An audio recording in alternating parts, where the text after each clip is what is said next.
जनता party आखिरकार अपने ही बिछाए दांव में दोबारा फंस गई और इस बार तो इस दांव में ऐसा फंसी कि खोदे गए गड्ढे में चुनाव आयोग को भी लेकर साथ ही गिर गई। लेकिन फिर भी चुनाव आयोग ने चुप्पी साधी रही। पर अब आपको बता दें कि चुनाव आयोग ने चुप्पी तोड़ी है और चुप्पी तोड़ते ही ऐसा खुलासा कर दिया है कि बीजेपी की लुटिया ही डुबो दी है। चुनाव आयोग ने खुद ही सारा सच उगल दिया। प्रधानमंत्री नरेंद्र मोदी जी बुरी तरह से दोस्तों फंस चुके हैं। जिस तरह के सवाल बार बार ये पूछे जाते हैं कि चुनाव के अंदर बीजेपी पार्टी बार बार कैसे जीत जाती है, बीजेपी पार्टी हर बार चुनाव किस तरह से जीतकर सत्ता के अंदर आ जाती है। दोस्तों ये सवाल जो पूछा जाता था, सारा खेल यहाँ पर चुनाव आयोग ने ही उगल दिया है, जिसके बाद से चारों तरफ से इलेक्शन कमीशन ऑफ इंडिया बुरी तरह से फंसा हुआ। दोस्तों हमारे साथ वरिष्ठ पत्रकार मौजूद हैं, आप उनकी इस रिपोर्ट को देखिए। भारतीय जनता पार्टी आखिरकार अपने ही बिछाए दांव में दोबारा फंस गई और इस बार तो इस दांव में ऐसा फंसी कि खोदे गए गड्ढे में चुनाव आयोग को भी लेकर साथ ही गिर गई। नमस्कार, आप देखना शुरू कर चुके हैं 4 PM न्यूज नेटवर्क और मैं हूं आपके साथ प्रगति ठाकुर।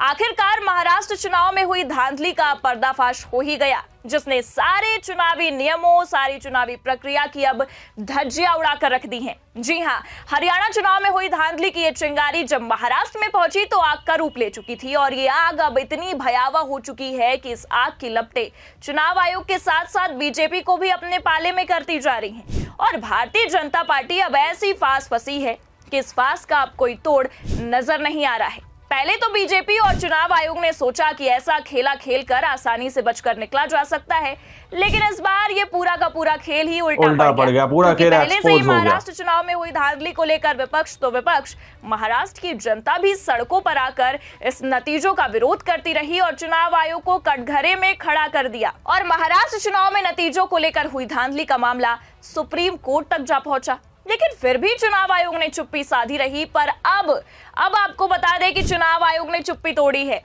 और चुप्पी तोड़ते ही ऐसा खुलासा कर दिया है कि बीजेपी की लुटिया ही डुबो दी है।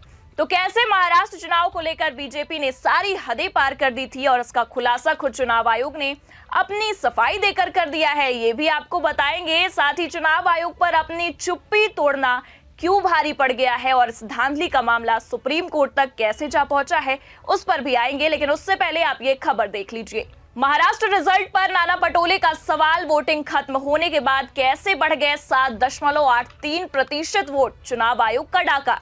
तो महाराष्ट्र के नतीजों के बाद विपक्ष ने सीधा ये आरोप लगा दिया, जैसा कि आपने खबर में भी देखा, कि आखिरकार वोटिंग प्रक्रिया के खत्म होने के बाद वोटिंग परसेंट किस तरह से बढ़ गया, वोटिंग परसेंट किस तरह से बढ़ाया गया, ये सवाल है। नाना पटोले ने उठाया, डालने तक मामला पहुंच गया था। महाराष्ट्र कांग्रेस अध्यक्ष नाना पटोले ने चुनाव आयोग से इस दौरान कई सवाल किए और पूछा कि करीब 76 लाख वोटों की बढ़ोतरी के साथ वोटिंग का प्रतिशत कैसे बढ़ा। उन्होंने मांग की कि चुनाव आयोग को उन सभी केंद्र का वीडियो फुटेज जारी करना चाहिए जहां वोट बढ़े हैं।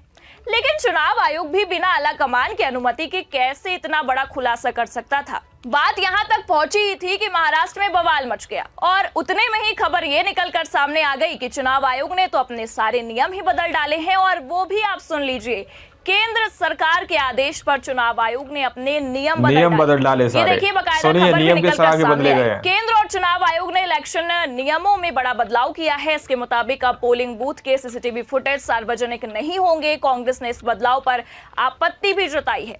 पार्टी का कहना है कि इससे चुनाव की निष्पक्षता प्रभावित होगी। अब जहां महाराष्ट्र में चुनाव आयोग से सीसीटीवी फुटेज की मांग की गई, तब चुनाव आयोग ने उस समय तो फुटेज दिए नहीं। और जब महाराष्ट्र में विपक्ष और जनता ने भी खुलकर विरोध किया तो इन चुनावी नियमों को ही बदल दिया गया।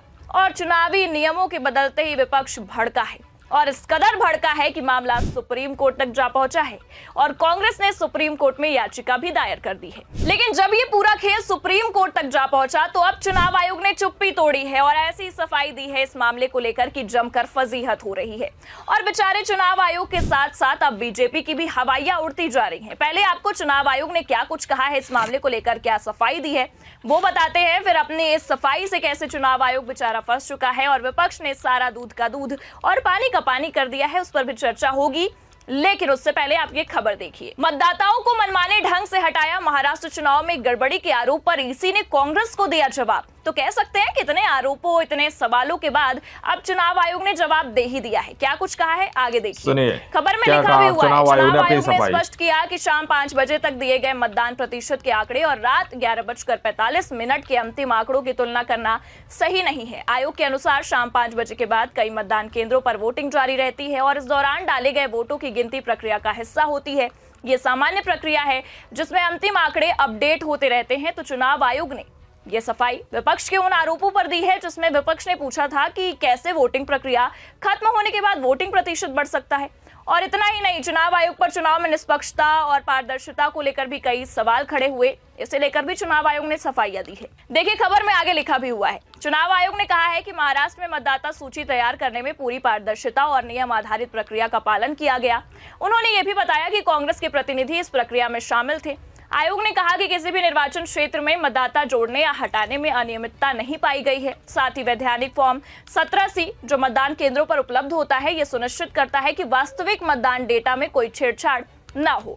अब जैसा कि खबरों को देखकर अच्छे तरीके से समझा जा सकता है कि चुनाव आयोग ने अपने बचाव के लिए सफाइयां तो अच्छी दी, लेकिन बेचारा चुनाव आयोग ये कहां समझ पाया कि अपनी इस सफाइयों के देते ही बुरा फंस जाएगा, और ऐसा कि विपक्ष ने बुरी तरीके से धो डाला है। चुनाव आयोग की सफाई सुनते ही राहुल गांधी इस कदर भड़के हैं कि चुनाव आयोग की अब हवाइयां टाइट हो गई।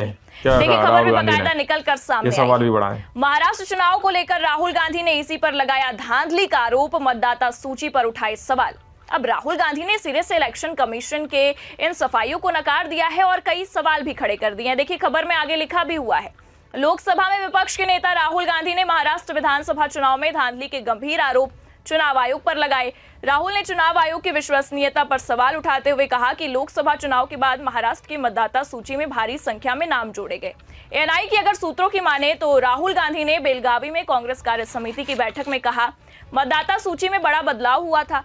महाराष्ट्र की 118 सीटों पर लोकसभा चुनाव 2024 के बाद 72 लाख मतदाता जोड़े गए, जिनमें से 102 सीटें बीजेपी ने जीती। लेकिन इससे ये तो साफ जाहिर होता है कि कहीं ना कहीं कुछ तो गड़बड़ है। और बात यहीं पर खत्म नहीं हुई है। देखिए आगे और भी कुछ कहा है राहुल गांधी ने चुनाव आयोग की सफाई को खारिज कर दिया है। उन्होंने कहा कि इतनी बड़ी संख्या में वोटरों का जुड़ना सामान्य नहीं है। इससे साफ है कि चुनाव में धांधली हुई है। राहुल गांधी के इन आरोपों से राजनीतिक हलचल मच गई है। भाजपा ने उनके आरोपों को निराधार बताया है। कांग्रेस नेता ने चुनाव आयोग की निष्पक्षता पर अब सवाल उठा दिए हैं।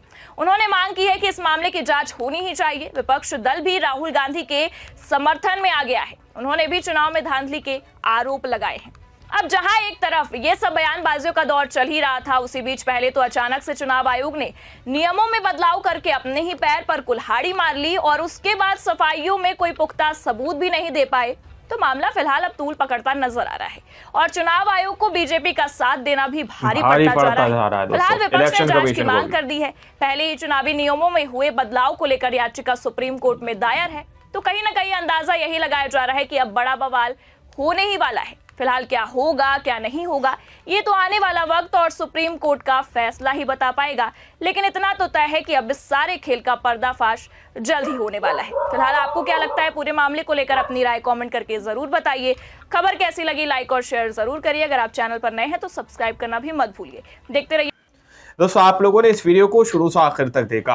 वीडियो के अंदर साफ तौर पर बात की गई है कि किस तरह पे यहाँ पर बार बार महाराष्ट्र और हरियाणा को लेकर जो सवाल उठाए जा रहे थे कि किस तरह से ईवीएम के जरिए से खेला किया गया, ईवीएम के जरिए से चुनाव के नतीजों को पलट दिया गया। तो अब यहाँ पर यह खुलासा किया गया है कि किस तरह से चुनाव आयोग को लेकर चुनाव आयोग ने जो है केंद्र सरकार से अपील करके चुनाव के नियमों को पूरे तरह से बदलवा दिया। दोस्तों कि अब कोई भी फुटेज, कोई भी वीडियो जो है सार्वजनिक नहीं की जाएगी, यानी कि आम इंसान को कोई भी फुटेज या कोई भी वीडियोस नहीं दी जाएगी। जिस तरह का सवाल विपक्ष बार बार उठा रहा था कि आखिर चुनाव के बाद जो वोटिंग परसेंटेज बढ़ते हैं वो आखिर किस तरह से बढ़ते हैं दोस्तों, तो यहाँ पर ये जवाब जो चुनाव आयोग ने दिया है कि ये अप डाउन होता रहता है, अपडेट होते रहते हैं, जिसकी वजह से ये चुनाव परसेंटेज बढ़ जाते हैं। उसके बाद से चुनाव आयोग बुरी तरह से फंस गया क्योंकि ये बयान सामने निकल कर आया और उसके बाद जिस तरह से सुप्रीम कोर्ट के वरिष्ठ वकील बार बार वेबकास्टिंग और पोलिंग बूथों की वीडियोस मांग रहे थे,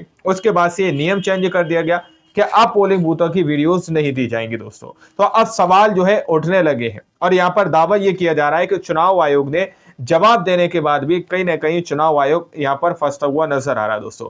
बाकी आप लोगों ने इस पूरी रिपोर्ट को देखा सुना, अपनी राय कमेंट सेक्शन में जरूर दीजिएगा। जिस तरह से विपक्ष बार बार ईवीएम को लेकर सवाल खड़े कर रहा है, लेकिन ईवीएम को लेकर चुनाव आयोग किसी भी तरह से स्ट्रिक्ट नजर नहीं आ रहे कि ईवीएम को पूरी तरह से इंडिया के अंदर बैन कर दिया जाए। कोई भी ऐसी तस्वीर चुनाव आयोग की तरफ से नहीं दी गई। खैर, आप लोग अपनी राय कमेंट सेक्शन में जरूर दीजिएगा। सच्ची पक्की खबरें देखने के लिए चैनल को सब्सक्राइब कीजिए। मिलता है अगली वीडियो में, जब तक के लिए जय हिंद, जय भारत।